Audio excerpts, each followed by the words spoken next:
For years, I treated summer like a pause button, not intentionally, but every summer I'd find myself saying the same things.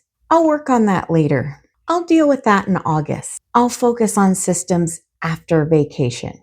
I'll think about marketing when things pick back up and I have more funds coming in to support it. Am I right? And at the time, those decisions felt reasonable. Summer felt temporary, like I could put certain things on hold and come back to them later. But eventually, I realized something. The business never actually paused. The opportunities didn't pause. The decisions I was avoiding didn't pause. And every fall, I found myself dealing with challenges I could have addressed months earlier. That's when I realized something important. Summer wasn't hurting my business. Avoidance was. Welcome to Behind the Healing Table, where we have the conversations I wish someone had with me earlier about business, leadership, burnout, and building a practice that supports your life instead of consuming it. Today, I want to talk about one of the biggest leadership lessons summer continues to teach me. Summer was never the real problem. For a long time, I blamed summer. Patient schedules changed, families traveled, appointments moved around, revenue fluctuated, things felt less predictable. And it was easy to tell myself that those external circumstances were what was creating the stress. But when I started paying closer attention, I realized something. Most of my stress wasn't coming from summer.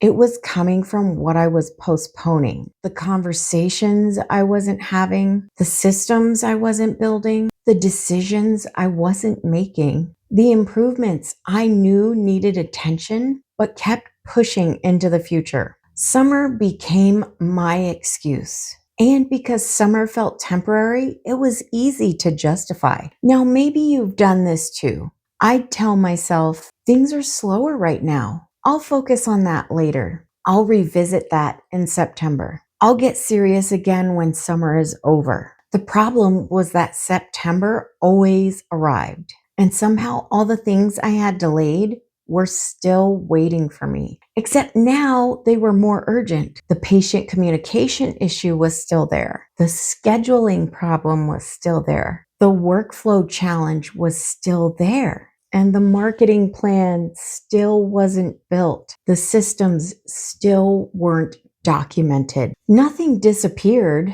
It just got overwhelming. So guess what? It got postponed. So one thing I've learned as a business owner is that slower seasons reveal things that busy seasons hide, right? Because you just don't have the time to think about it. When we're busy, we can avoid a lot. It's easy. We can convince ourselves we'll get to it later. We can stay occupied enough to ignore what's not working. But slower seasons create space, and space creates awareness. Summer started showing me where I was procrastinating, where I was avoiding decisions, where I was delaying leadership. And while that wasn't always comfortable, it was valuable because awareness creates options. One of the biggest leadership lessons I've learned is that postponing a decision, well, it doesn't remove the problem. Makes sense, right?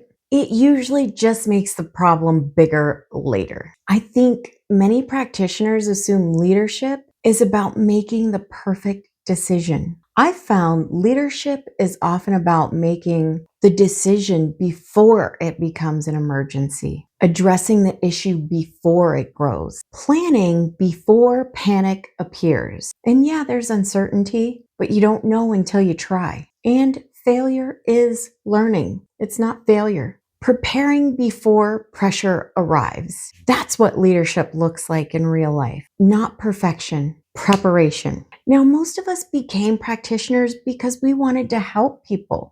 And that's even why I make these videos. It was hard to start, but look at me now. We studied patient care, right? Diagnosis, treatment, healing. What many of us never learned was how to think like business owners. We're all out here in this operator mentality, but we need to shift that. Nobody taught us seasonal planning, forecasting, operational leadership, business systems, strategic preparation. So when slower seasons arrive, we often respond emotionally instead of strategically. Not because we're incapable, because nobody taught us another way. So, what's the question I'm asking myself now? Well, instead of asking, how do I survive summer? I've started asking, what am I avoiding because summer feels temporary? That becomes a much more useful question because the answer usually points directly toward the next leadership opportunity, the next system, the next improvement, the next conversation, the next area of growth. Now, I want to give you an implementation challenge for this week. This week, I want you to identify one thing you've been postponing. And as I'm recording this video for you, the wheels are spinning on what I've been postponing as well. So now I don't want 10 things, just one thing, one project, one decision, one conversation, one improvement. Ask yourself, if I address this now, what future stress would I prevent? Then take one action. Send the email, schedule the meeting, create the document, start the process. Because leadership often looks less like massive action and more like addressing things before they become emergencies. So just remember, summer isn't the problem. The slowdown isn't the problem. This is kind of our winter, and you'll get through it. Take it as an opportunity to optimize, to work on things that you've been putting to the side. So the challenge isn't that business becomes harder.